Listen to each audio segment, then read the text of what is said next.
Hello everyone. तो इस lecture में हम ग्रेटेस्ट इंटीजर फंक्शन और फ्रैक्शनल फंक्शन की जो प्रॉपर्टीज़ हैं वो डिस्कस करने जा रहे हैं।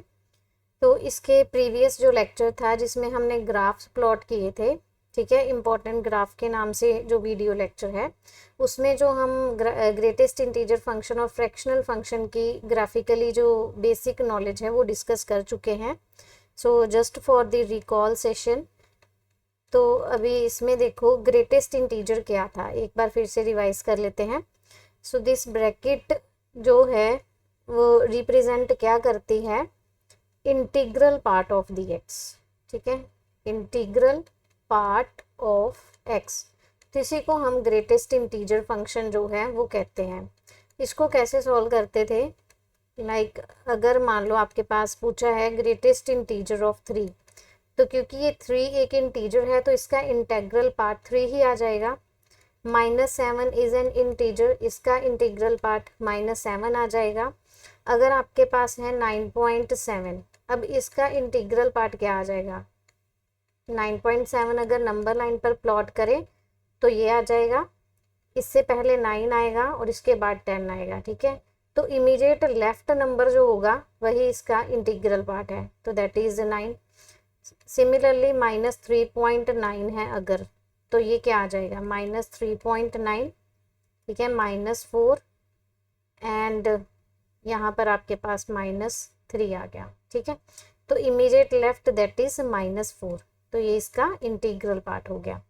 तो ये तो ग्रेटेस्ट इंटीजर फंक्शन था। अब फ्रैक्शनल फंक्शन जो है उसका भी बेसिक देख लेते हैं कि क्या करवाया था।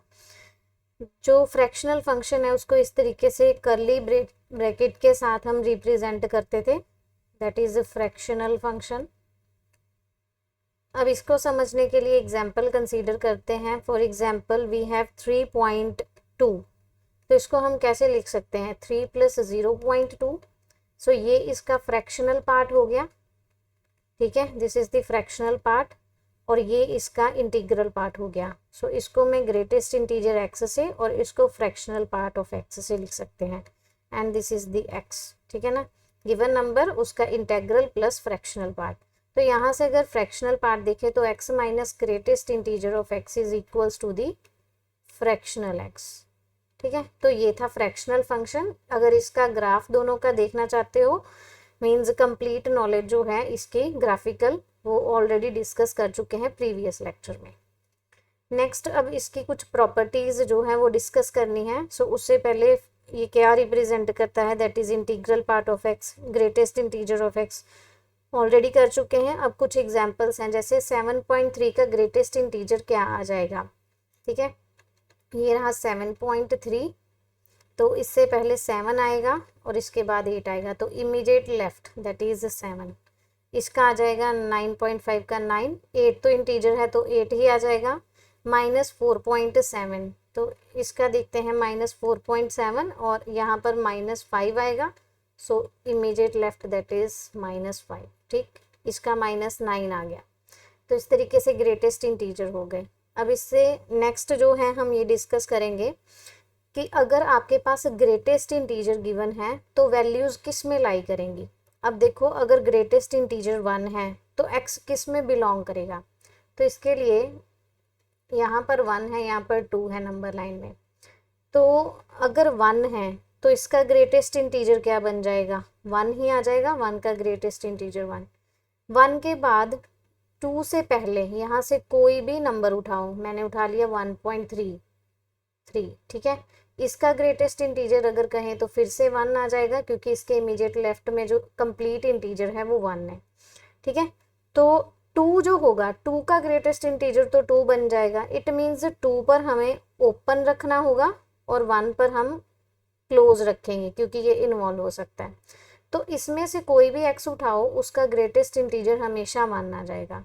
सो अगर ग्रेटेस्ट इंटीजर 1 है तो x किसको बिलोंग करेगा, closed eight 1 and open at 2 को, ठीक है। सो आई होप ये आपको क्लियर हो गया होगा। नेक्स्ट सिमिलरली अगर यहाँ पर -8 है, ठीक, यहाँ -9 आ जाएगा और इधर -7 आ गया, ठीक। तो अब कहते हैं अगर ग्रेटेस्ट इंटीजर -8 है, -8 का तो -8 ही रहेगा, और अब -8 से छोटी वैल्यूज यानी कि इस पोर्शन में यहाँ से आप कोई भी वैल्यू उठाओ उसका ग्रेटेस्ट इंटीजर जो है वो -8 ही रहने वाला है। सॉरी, यहाँ पर 1 मिनट,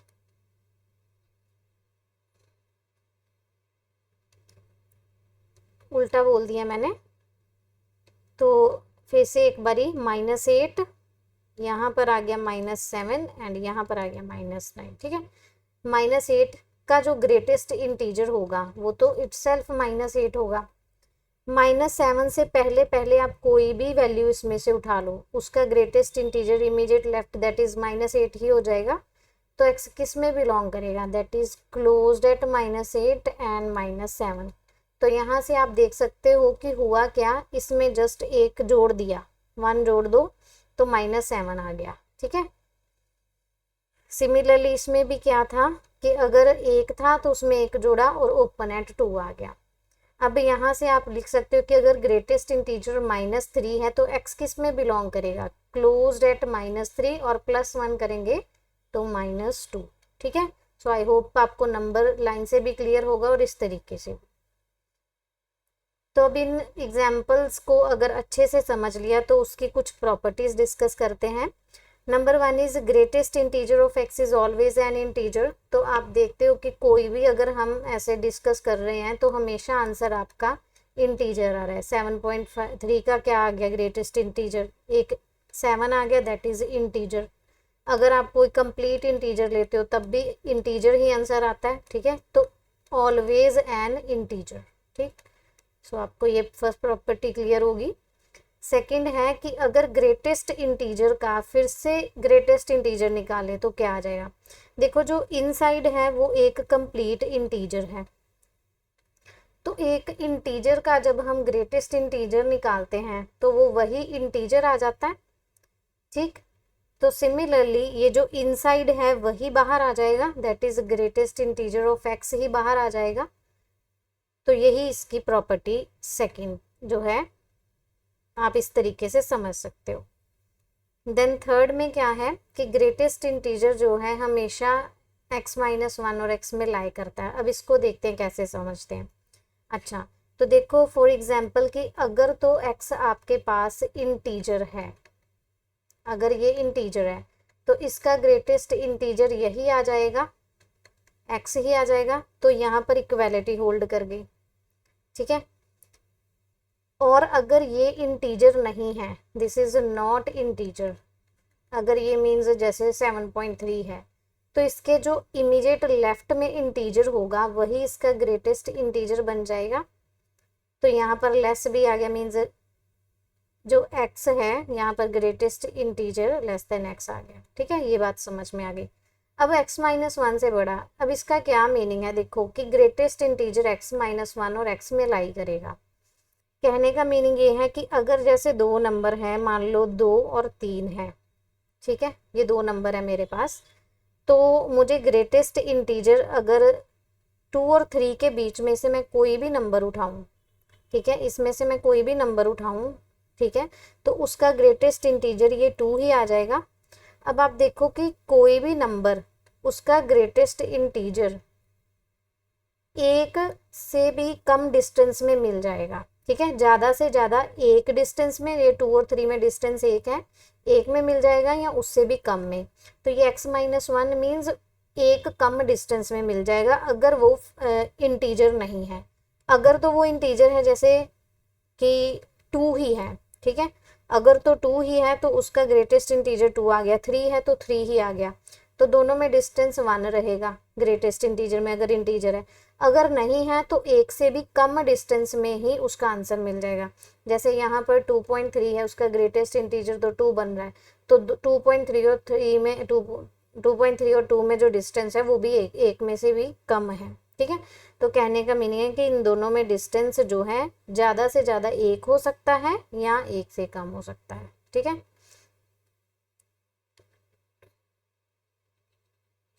सो आई होप ये आपको क्लियर होगा। वैसे तो एक भी नहीं हो सकता, ठीक है, एक मिनट, एक भी नहीं हो सकता क्योंकि इसके बीच बीच में ही रहेंगे वो नंबर, ठीक है। अगर इनके बीच बीच में नंबर होंगे तो ग्रेटेस्ट इंटीजर जैसे 2 आएगा तो वो एक से भी कम ही रह जाएगा, इसलिए x -1 है, ठीक है, कम रहेगा। सो आई होप ये आपको प्रॉपर्टी अब क्लियर हो गई होगी। देन फोर्थ इज, अगर देखो ग्रेटेस्ट इंटीजर x का और -x का अगर हम ऐड करते हैं तो -1 आएगा अगर इंटीजर नहीं है। इस रिजल्ट को समझते हैं। देखो अगर तो इंटीजर है, पहले इंटीजर डिस्कस करते हैं। जैसे मैंने 3 ले लिया और 1 ले लिया -3। अब इसका ग्रेटेस्ट इंटीजर 3 रहेगा, इसका -3 रहेगा, दोनों को ऐड करोगे तो 0 आएगा। तो जब तो इंटीजर है तब आंसर क्या आ रहा है, 0 आ रहा है, ठीक है। और अगर इंटीजर नहीं है, मान लो मेरे पास है 2.7 एंड प्लस माइनस ऑफ 2.7। अब इसका ग्रेटेस्ट इंटीजर 2 आ गया, ठीक है, लेकिन इसका ग्रेटेस्ट इंटीजर क्या आ जाएगा, -3 आएगा, इमीडिएट लेफ्ट, तो -1 आंसर आ गया। तो जब भी इंटीजर नहीं होगा, अगर दोनों को ऐड करोगे तो -1 आएगा, अगर इंटीजर है तो 0 आएगा। सो आई होप ये रिजल्ट क्लियर होगा। देन नेक्स्ट है कि कभी भी अगर आपके पास मान लो कोई भी x वैल्यू है, उसमें अगर इंटीजर ऐड हो रहा है तो उसको हम इस तरीके से greatest integer of x plus integer लिख सकते हैं, ठीक है। तो ये भी प्रॉपर्टी नहीं होल्ड करती कि अगर x प्लस वाई है ग्रेटेस्ट इंटीजर में not equals to this and this, y अकेला नहीं लिख सकते या अलग अलग पर नहीं कर सकते। फॉर एग्जाम्पल इसको समझने के लिए x मान लो आपके पास 0.7 है, ठीक है, और प्लस इंटीजर है, कोई भी इंटीजर ले लेते हैं, 5 ले लेते हैं, तो ये तो बन गया 5.7। तो इसका ग्रेटेस्ट इंटीजर क्या आ गया, 5 आ गया। दूसरी साइड पे अगर राइट साइड पे देखो तो 0.7, ठीक है, प्लस 5 होना चाहिए। 0.7 का ग्रेटेस्ट इंटीजर 0 और ये 5 रहेगा, तो इस तरीके से ये रिजल्ट होल्ड कर पाएगा, ठीक है। अगर आप ये कंप्लीट इंटीजर होना चाहिए तभी ये प्रॉपर्टी जो है वो होल्ड करेगी, ठीक है।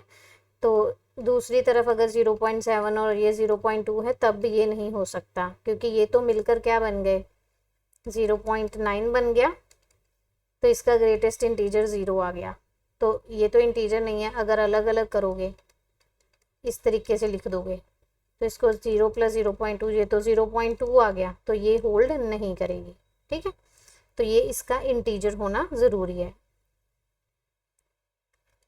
नेक्स्ट सिक्स्थ इज दी, अगर ग्रेटेस्ट इंटीजर आई है तो i और i+1 में, तो ये आप ऑलरेडी समझ चुके हो, मैंने बहुत सारी एग्जांपल्स अभी करवा दी हैं। जैसे मेरे पास 5 और 6 है, अगर ग्रेटेस्ट इंटीजर मान लो ये है 5, सबका ग्रेटेस्ट इंटीजर अगर ये 5 आ रहा है तो वो कौन कौन से नंबर होंगे, वो 5 और 6 के बीच के नंबर होंगे और 6 नहीं होगा।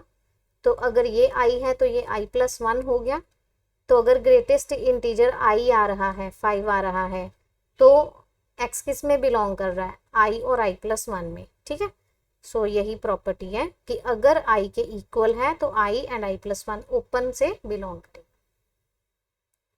Next is inequalities involving the greatest integer function. अब इनको कैसे सॉल्व किया जाता है, तो यहाँ पर है कि अगर greatest integer x greater than और इक्वल्स टू i है, सो नंबर लाइन पे देखते हैं, अगर ये i हो गया, नेक्स्ट i+1 आ जाएगा, i+2 आ गया, इसके पहले i-1 आएगा, इस तरीके से नंबर्स होंगे।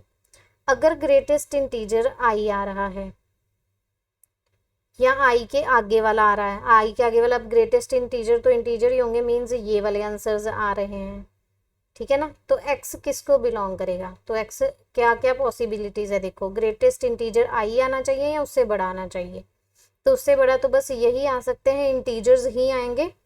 तो i आ सकता है आंसर में, i+1 आ सकता है, i+2 आ सकता है, इस तरीके से आ सकता है, ठीक है ना। तो क्योंकि इसके बीच की वैल्यूज़ का ग्रेटेस्ट इंटीजर i होगा, इसके बीच की वैल्यूज़ का ग्रेटेस्ट इंटीजर i+1 होगा, इसके बीच की वैल्यूज़ का i+2 होगा, ठीक है ना। तो x किसको बिलोंग करेगा, i इन्वॉल्व होगा क्योंकि इक्वालिटी है, और इनफाइनाइट तक जाएगा, ठीक है। इसके आगे की सारी पॉसिबिलिटीज है, इस तरीके से हो गया। अब इसको समझने के लिए जैसे एग्जाम्पल है, ग्रेटेस्ट इंटीजर ऑफ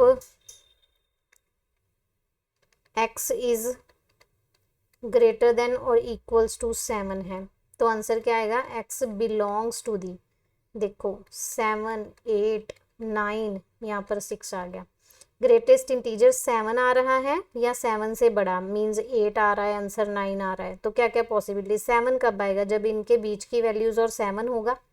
8 कब आएगा, जब इनके बीच की वैल्यूज या फिर 8 होगा।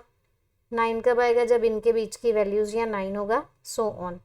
सो x किसको बिलोंग कर रहा है, 7 इन्वॉल्व है अप टू इनफाइनाइट। आगे कुछ और एग्जांपल्स देखते हैं, जैसे greatest integer of x is greater than और इक्वल्स टू -2 है, तो इसका आंसर क्या आएगा कि -2 है, फिर इस साइड आ गया -3 -1 एंड 0 एंड सो ऑन। तो ग्रेटेस्ट इंटीजर ऑफ x -2 आए या फिर उसके आगे वाले आ जाएं, तो इसमें कौन कौन से नंबर्स पॉसिबल हैं, ये सारे -2 को इंक्लूड करते हुए ये सारे पॉसिबल हैं। तो x किस में बिलोंग करेगा, closed eight -2 open at infinite से, ठीक है। अगर 8 है तो x किस में बिलोंग करेगा, 8 से इनफाइनाइट में। अगर यहाँ पर -9 कर दो, अगर -9 है तो x किस में बिलोंग करेगा, -9 से इनफाइनाइट में। अब ये एग्जाम्पल इंपॉर्टेंट है, देखो उसने बोला कि greatest integer of x is greater than और इक्वल्स टू -3.7। अब आपको बताया था कि greatest integer of x is always an integer, तो ये इक्वालिटी तो इस केस में होल्ड नहीं करेगी। इट मीन्स कि ये चाहता है कि greatest integer of x is greater then -3.7, तो ये -3.7 हो गया, इधर -4 आएगा, ये -3 आएगा और यहाँ -2 आ गया एंड सो ऑन, ठीक है। तो ये किसके इक्वल है, एक तरीके से किसके इक्विवेलेंट है, this is greater than and equals to, complete integer लिखेंगे पहले, -3, ठीक है, क्योंकि ये तो पॉसिबल नहीं है, हमें इसको इंटीजर में कन्वर्ट करना पड़ेगा, क्योंकि बिकॉज क्या है कि ये greatest integer of x is always an integer. So ये स्टेटमेंट इक्विवेलेंट है इस स्टेटमेंट के, तो यहाँ से आंसर क्या आ जाएगा कि क्लोज्ड एट -3 से इनफाइनाइट, ठीक। तो अगर आपको ऐसे पॉइंट्स में दिखे तो आपको इसको पहले कंप्लीट इंटीजर में कन्वर्ट करना है। जैसे एक और एग्जांपल ले लेते हैं कि अगर greatest integer greater than equals to 9.7 लिख दिया, तो 9.7 से बड़ा क्या आ जाएगा, क्योंकि इक्वालिटी तो होल्ड नहीं करेगी क्योंकि ये इंटीजर नहीं है, तो 9.7 से बड़ा इंटीजर कौन सा है, 10। सो ग्रेटर देन और इक्वल्स टू 10 पॉसिबल है, यहाँ से ये इसी के इक्विवेलेंट है, तो यहाँ से जो x है वो किसको बिलोंग करेगा, 10 से लेके इनफाइनाइट को। सो आई होप ये आपको एग्जांपल्स क्लियर होंगी। नेक्स्ट है कि अगर ग्रेटर देन i है, ठीक है, तो मीन्स कि अगर, एक मिनट पहले ये इरेज करें,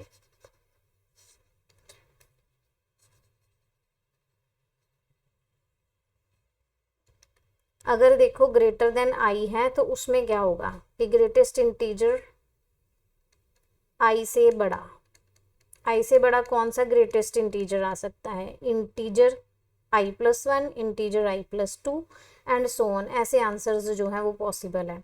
तो इसको मैं इसके इक्विवेलेंट लिख सकती हूँ कि greatest integer of x is greater than और इक्वल्स टू i+1 लिख सकते हैं, ठीक है। Strictly greater than i means या तो i+1 होगा या उससे बड़ा होगा, तो यहाँ से जो x है वो किसको बिलोंग करेगा, फर्स्ट वाली जो अभी प्रॉपर्टी की i+1 से लेके इनफाइनाइट तक, ठीक है।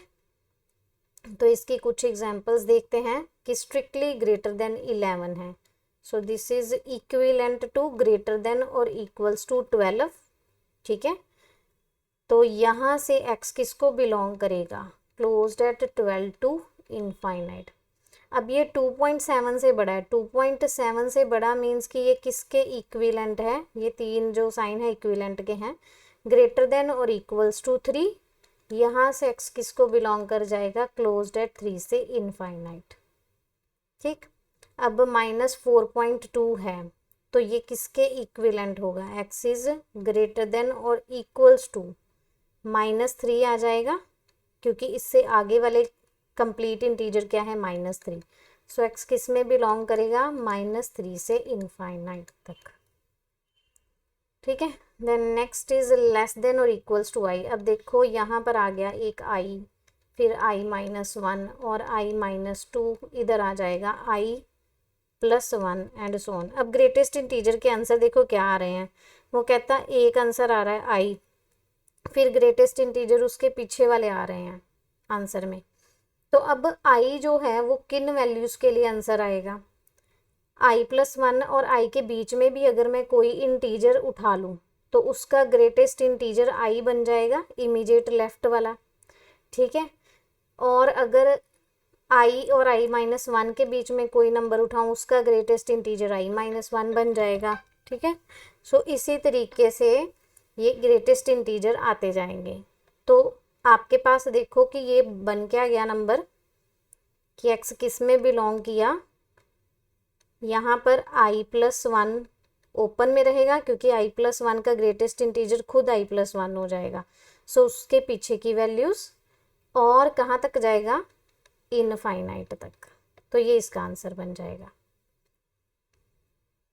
अब इससे रिलेटेड कुछ क्वेश्चंस डिस्कस करते हैं। अगर -9 है तो, ठीक है, लेस देन इक्वल्स टू -9 है तो -9 में एक ऐड कर दिया तो क्या आ गया, -8 और माइनस इनफाइनाइट तक जाएगा। ठीक है, सो ये आई थिंक आपको क्लियर होगा कि क्यों। देख लो, अगर -9 है, यहाँ -10, -11 और ये -8 आ गया एंड सो ऑन, इस तरीके से है। अगर -9 आ रहा है आंसर ग्रेटेस्ट इंटीजर का या उसके पीछे वाले, ये -10, -11, -9 ग्रेटेस्ट इंटीजर किसका आएगा, कौन से नंबर हैं जिनका आंसर -9 आएगा, ये जो इनके बीच में है सारे या फिर -9 का। इसीलिए यहाँ पर ओपन आ गया और अप टू माइनस इनफाइनाइट जाएगा। नेक्स्ट इज -2.3 से लेस देन और इक्वल्स टू। अब देखो ये -2.3 हो गया, यहाँ पर -3 आ जाएगा। ठीक है, -4, यहाँ -2 आ गया, -1 आ गया, इस तरीके से आ गया। तो -2.3 और उससे छोटा, तो ये तो पॉइंट्स में है तो हमें इसको पहले कंप्लीट इंटीजर में लिखना पड़ेगा। So less than equals to क्या लिखेंगे, -3 लिखेंगे। तो यहाँ से -3 के लेस देन और इक्वल्स टू लिखा गया तो किस में आएगा, -∞ से इसमें एक जोड़ दो, -2 आ गया। तो ये इसका आंसर बन जाएगा। ठीक है, नेक्स्ट है strictly less than I. Strictly less than I है अगर ग्रेटेस्ट इंटीजर यहाँ से i-1, i-2, ठीक है, ये i+1 है, सो ऑन, कि ग्रेटेस्ट इंटीजर i से छोटा आ रहा है, मीन्स ये आंसर आ रहा है। अगर i-1 आ रहा है, i-2 आ रहा है, सो ऑन, इस तरीके के अगर आंसर आ रहे हैं तो ये i से छोटा कोई भी नंबर लोगे उसका ग्रेटेस्ट इंटीजर i-1 बनेगा, और उसके पीछे जो लोगे ये सारे नंबर्स उनका ग्रेटेस्ट इंटीजर i-2 बनेगा। इस तरीके से बनता जाएगा। तो यहाँ से x बिलोंग किसे करेगा, देखो i पर ओपन, ठीक है, और अप टू माइनस इनफाइनाइट जाएगा। ठीक है, सो जो i से लेस अगर नंबर लोगे तो ग्रेटेस्ट इंटीजर i-1 आएगा। एक मिनट, यहाँ पर i पर ओपन आएगा, ठीक है ना। सो ग्रेटेस्ट इंटीजर अगर i-1, i-2 आ रहा है तो x किस में बिलोंग करेगा, i से पहले कोई। नेक्स्ट है properties of the fractional function. तो फ्रैक्शनल फंक्शन देखो, फ्रैक्शनल फंक्शन मीन्स फ्रैक्शन, जैसे मैंने बताया था कि 2.3 है, उसको लिख सकते हैं 2 + 0.3, this is the greatest integer and this is the fractional part. So fractional part आप देख सकते हैं कि ऑलवेज लाइज बिटवीन 0 to 1। 0 कब होगा, जब एक कंप्लीट इंटीजर होगा, क्योंकि कंप्लीट इंटीजर को 2 + 0 लिख सकते हैं, तो ये इसका फ्रैक्शनल पार्ट हो गया, ये 0 हो गया। जब तो इंटीजर है तब फ्रैक्शनल पार्ट 0 होगा, बाकी अदरवाइज क्या होगा, 0 और 1 में बिलोंग करेगा।